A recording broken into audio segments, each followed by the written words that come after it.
Cette semaine, l'actualité nationale reste dominée par la marche suivie d'un meeting de l'opposition tenu le 15 juin dernier. Ainsi, l'hebdomadaire La Griffe titre « Gestion de la 7e République, l'opposition politique réunie avec les manifestations de rue ».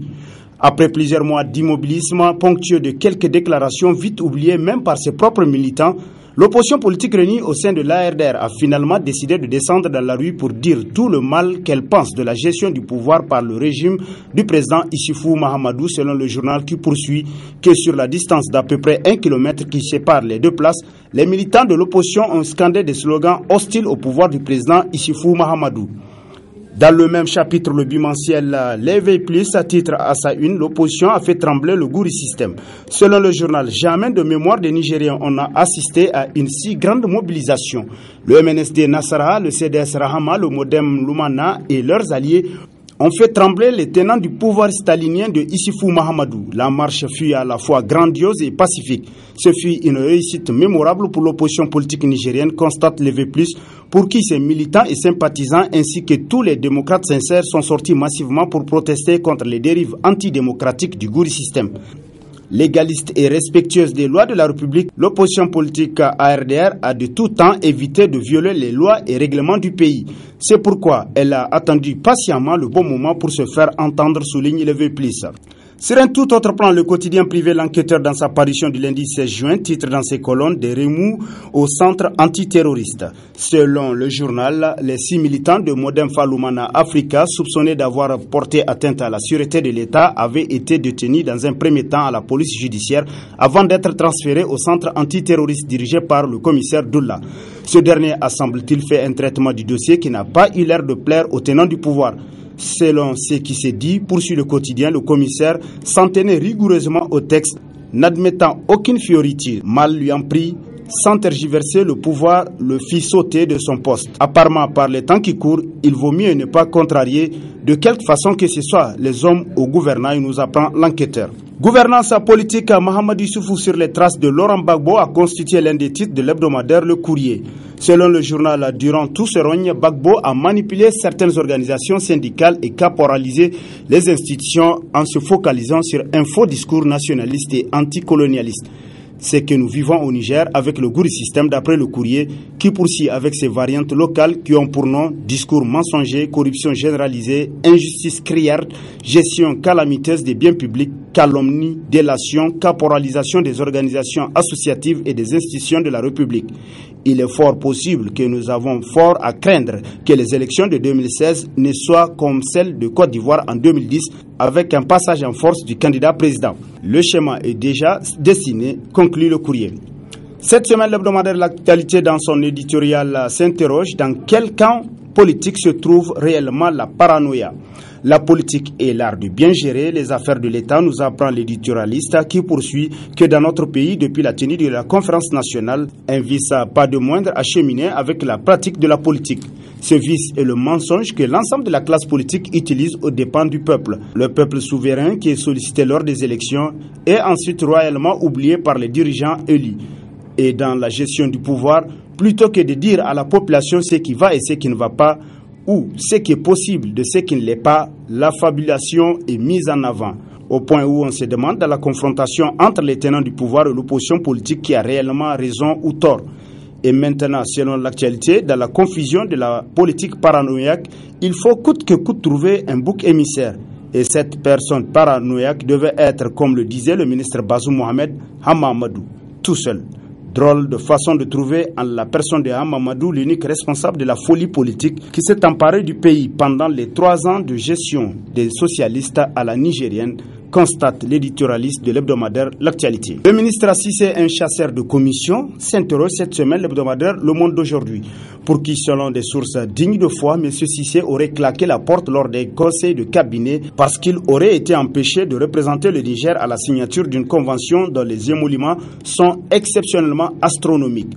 Tout serait parti d'un accord que l'État du Niger aurait négocié avec une société de cimenterie via un pays arabe. La dite société devait fournir les quantités de ciment nécessaires à la construction du deuxième échangeur de Niamey et du barrage de Kandaji. C'est là que M. Convention, selon le journal, entre en jeu en voulant apposer sa signature sur l'accord. Mais c'était sans compter avec le ras-le-bol du Premier ministre Brigitte Raffini et son ministre des Affaires étrangères Bazoum, qui commencent à en avoir assez que ABC soit le seul signataire attitré de conventions au nom du Niger, se remplissant les poches chaque fois qu'il s'agit de conventions, constate Le Monde d'aujourd'hui. En politique, toujours à l'hebdomadaire Le Canard déchaîné, titre dans ses colonnes « Feu Adamou Moumouni Germakoy, une mémoire trahie ». Selon le journal, en tant que prince digne de ce nom, Feu Germakoy savait très bien qu'aucune valeur ne saurait légitimer un pouvoir si ce n'est l'assise populaire. Et il avait compris que le Tazartier de Tanja Mamadou avait certes des milliards, mais qu'il était sans aucune légitimité populaire. On ne dirige pas quand on a perdu la confiance du peuple. Germakoy s'en était alors désolidarisé. Le Gouri système est aujourd'hui dans cette situation de perte de légitimité populaire qu'attendent les ténors de l'ANDP pour honorer la mémoire du père fondateur et de se désolidariser comme il l'a fait de cette mascarade anticonstitutionnelle, s'interroge Le Canard déchaîné. Scandale politico-financier, le séjour somptueux de la fille d'un ministre de la 7e République dans le même hôtel que DSK à New York aux États-Unis, titre à sa une l'hebdomadaire Le Nouveau Républicain, qui nous apprend qu'un des ministres actuels qui a pignon sur rue dans le régime de la 7e République, qui ne cesse de s'illustrer en frustrant dans leur âme ses adversaires du moment, s'en était récemment pris d'une très grosse envie, celle de faire plaisir à sa fille à présent que tout est en rose autant pour lui que pour ses amis. Ils en ont plein les poches, les billets de banque, constate le journal, qui poursuit. Voilà sans doute pourquoi monsieur le ministre a décidé d'offrir un stage de fin de formation, notamment un bain linguistique, à sa fille aux États-Unis, s'il vous plaît. En effet, arrivée à New York, la fille de monsieur le ministre s'est sans la moindre gêne installée dans un hôtel du genre Palace, dont la simple nuitée avoisinerait 400 000 francs CFA par jour. 3 mois à l'intérieur du luxueux hôtel, l'hôtel auquel fait allusion le journal est le fameux Sofitel de New York, du nom de cet établissement hôtelier où un certain DSK, Dominique Strauss-Kahn, a eu de gros ennuis avec Nafissatou Diallo qui lui ont coûté sa place de numéro 1 du FMI. Faites donc les comptes, environ 100 jours à 400 000 la nuitée, soit la belle somme de 40 millions de francs CFA juste pour un bain linguistique au pays de Barack Obama, rapporte le Nouveau Républicain. D'un scandale à un autre, l'hebdomadaire Le Témoin titre dans ses colonnes, même basse, sur les ressources des collectivités locales. Le préfet de Bilma partage les recettes municipales entre barons locaux. Un cas qui retient l'attention est celui du préfet de Bilma, selon le journal qui poursuit. Cet élément de force de défense et de sécurité qui vient de faire récemment valoir ses droits à la retraite ne se casse pas la tête pour trouver un quelconque subterfuge. Il opère comme il l'entend et directement. Ignorant royalement les textes qui régissent les collectivités territoriales, ce préfet se donne les attributions de gestionnaire des biens et d'ordonnateur des dépenses des communes de son département. Un préfet qui se donne le luxe de partager de l'argent d'une collectivité, en plus d'être l'auteur d'un abus de pouvoir, il est responsable d'un détournement pur et simple, constate Le Témoin.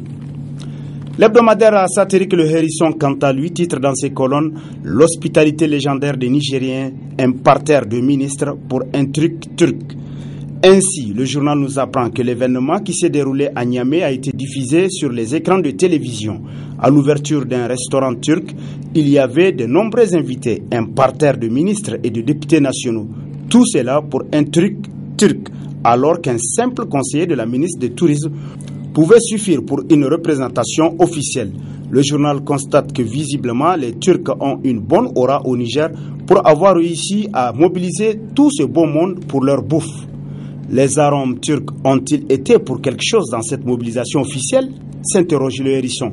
Dans l'attente d'une réponse à cette question qui sans nul doute ne nous parviendra jamais, nous vous donnons rendez-vous à la semaine prochaine. Plaise à Dieu, avec toujours la même passion de servir. Bonne lecture et au revoir.